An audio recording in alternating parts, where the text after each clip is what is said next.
November 4th, 1979. At around 10 a.m., Deputy Political Officer from Tehran, Elizabeth Ann Swift, contacted Washington. "This is an emergency. Protesters have breached the embassy walls." As she was talking, protesters lit fire on first floor. At the last of conversation, she says, "We are going down." Within hours, over 60 Americans are blindfolded, tied, and paraded in front of the world's cameras. What started as a protest turns into a hostage crisis that will last 444 days. It will bring down a president. It will humiliate the most powerful military on earth. A crisis that will change the Middle East forever. This is the story of how a group of students took over a U.S. embassy, and how 6 Americans escaped right under Iran's nose. Several hundred young people, mainly students at Tehran University, had taken over the embassy. Iranian students continue to hold more than 50 hostages at the American embassy. The students want the deposed Shah returned to Iran for trial. Mendez and another CIA officer went into Tehran disguised as members of the film crew. That if and when the rescue operation had been commenced, that it had an excellent chance of success. Before 1979, Iran did not look like the Iran we know today. It was ruled by a king, a Shah. His name was Mohammad Reza Pahlavi. The Shah wore Western suits. He hosted lavish parties. He wanted Iran to look modern, secular, and close to the United States. But underneath the surface, something was boiling. The Shah stayed in power partly because the CIA helped put him there. Back in 1953, the United States and Britain had backed a coup that removed Iran's elected Prime Minister Mohammad Mossadegh and secured the Shah's rule. Most Iranians never forgot that. To them, the Shah wasn't just a king, he was a symbol of foreign control. Mossadegh's real crime, in the eyes of the West, was oil. He had nationalized Iran's oil industry, taking it out of British hands and putting it back under Iranian control. To Britain and the US, that was a threat too big to ignore. So intelligence agencies helped organize riots, bribed officials, and turned the military against him. Mossadegh was arrested. The Shah, who had briefly fled during the chaos, came back stronger than ever, now propped up by foreign power instead of his own people's trust. The Shah also ran a secret police force called Savak. It arrested, tortured, and silenced anyone who spoke against him.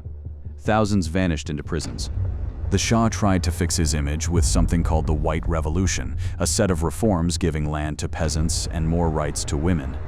On paper, it looked progressive, but it also crushed the power of religious clerics and landowners, making him new enemies on top of the old ones. And the gap between Tehran's wealthy elite and the rest of the country only kept growing. Everyday Iranians struggled, inflation was high, corruption was everywhere, and there was one man, living in exile, watching all of this from a distance. His name was Ayatollah Ruhollah Khomeini. Khomeini was a religious cleric. He had been kicked out of Iran years earlier for speaking against the Shah, but exile did not silence him, it made him louder. From exile in Iraq and later Paris, he recorded speeches on cassette tapes. Those tapes were smuggled into Iran and copied thousands of times. Just cassette tapes passed hand to hand, and they were enough to spark a revolution. By 1978, protests against the Shah were exploding across Iran. Millions marched in the streets. The Shah tried force. He tried reform. Nothing worked. One day in September 1978 made things worse than ever. Security forces opened fire on protesters in Tehran on what became known as Black Friday. Dozens, possibly hundreds, were killed. Instead of scaring people into silence, it turned the protests into a full-blown revolution. There was no going back after that. In January 1979, the Shah fled the country and went into exile. The exile he would never return from. 2 weeks later, Khomeini landed in Tehran to a welcome of millions. Iran had a new leader, and this leader did not want friendship with the West. He wanted an Islamic republic, a nation ruled by religious law. The stage was now set for a collision with the United States. By late 1979, anger inside Iran was aimed directly at one country, the United States. Why? Because in October 1979, President Jimmy Carter allowed the exiled Shah into America for cancer treatment. To ordinary Iranians, this felt like a betrayal. The man they blamed for years of suffering was now being protected by Washington. Rumors spread that the US was plotting to put the Shah back in power, just like in 1953. Whether or not that rumor was true almost didn't matter. In Iran, history was repeating itself in people's minds, and that was enough to light the fuse. On the morning of November 4th, 1979, a group of university students gathered outside the US Embassy in Tehran. They called themselves the Muslim student followers of the Imam's line. Their plan was simple: storm the embassy, take a symbolic stand, and leave within a few days. That plan did not survive contact with reality. The students climbed the embassy gates. Security guards inside had orders not to fire on the crowd. Within hours, the compound was overrun. More than 60 American diplomats, staff, and Marines were captured. They were blindfolded. Their hands were tied. They were paraded in Iranian streets and in front of TV cameras for the entire world to see. This was not just a protest anymore. It was the start of the longest hostage crisis in modern American history. Documents inside the embassy were seized. Shredded papers were painstakingly pieced back together by hand, some of them revealing sensitive intelligence information. Outside the gates, crowds burned American flags. Some accounts describe portions of the embassy grounds being set ablaze during the chaos of the takeover. Ayatollah Khomeini, instead of ordering the students to stand down, publicly backed them. He called the embassy a den of spies. What was supposed to be a short protest turned into official government policy. Within days, 13 hostages were released, mostly women and African-American staff, whom the captors said were also victims of American oppression. It was a calculated move, meant to win sympathy without giving up the crisis itself. One more hostage was freed months later after falling seriously ill. The rest, 52 in total, would remain captive far longer than anyone expected. Life inside the embassy walls turned brutal. Hostages were kept blindfolded for long stretches, moved between rooms without warning, and in some cases, subjected to mock executions meant purely to break their spirits.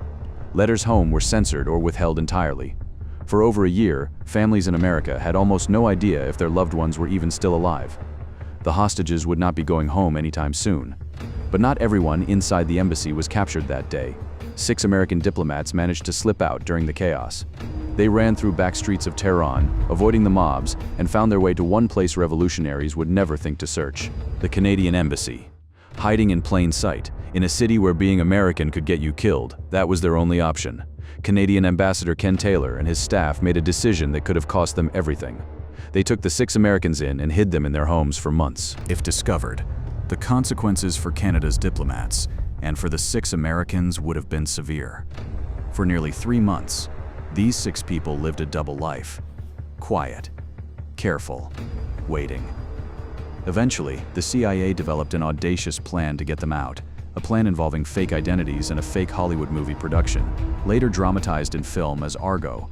The man behind it was a CIA disguise expert named Tony Mendez. He set up a fake production company in Hollywood, complete with a script, storyboards, and even trade magazine ads, all for a movie that would never actually be made. It was called Argo, a science fiction film supposedly scouting exotic filming locations in the Middle East. The 6 Americans posed as a Canadian film crew scouting locations for a science fiction movie. They were given fake Canadian passports and cover stories. They walked through Tehran's airport, cameras in hand, pretending to be filmmakers, while armed Revolutionary Guards stood just feet away. On January 28, 1980, all 6 boarded a flight out of Iran. They landed safely outside Iranian airspace. 6 were free. But over 50 hostages were still trapped inside Iran. Back in Washington, pressure was mounting on President Carter to act. Diplomacy had failed. Sanctions had failed. The hostages were still in Tehran. In April 1980, the US launched a secret military rescue attempt, Operation Eagle Claw. Helicopters and transport planes were sent deep into the Iranian desert to stage a daring nighttime rescue. The plan called for 8 helicopters to rendezvous at a remote desert airstrip codenamed Desert 1, refuel, then fly commandos into Tehran itself to storm the embassy directly. It needed near-perfect execution across multiple aircraft, hundreds of miles, and total secrecy. It did not go as planned. A sudden desert sandstorm known as a haboob struck the helicopters en route, damaging navigation systems and forcing some aircraft to turn back. By the time survivors reached Desert 1, only 6 of the 8 helicopters remained operational, 1 below the minimum needed to continue the mission. Mechanical failures grounded several helicopters. A helicopter collided with a transport plane during the operation. 8 American servicemen died in the desert that night. The mission was aborted before it even reached Tehran. The failure was broadcast for the world to see, burned wreckage in the Iranian sand, and Iranian officials showing it off as proof of America's weakness. For President Carter, this disaster became one of the defining failures of his presidency. Negotiations dragged on for months. Back-channel talks, frozen Iranian assets, Algerian diplomats acting as go-betweens. Finally, after 444 days in captivity, a deal was reached. The hostages were released on January 20th, 1981, the exact same day Ronald Reagan was sworn in as the new US president. Some see the timing as a final insult to Carter. The hostages came home to a nation that had watched their ordeal every single night on the news. Yellow ribbons lined streets across America. They had survived isolation, mock executions, and months of uncertainty. The crisis reshaped U.S.-Iran relations for decades to come, a relationship still shaped by mistrust today. 444 days, 1 embassy, 6 who escaped, and a standoff that changed the world. This was the day Iran took a U.S. embassy hostage.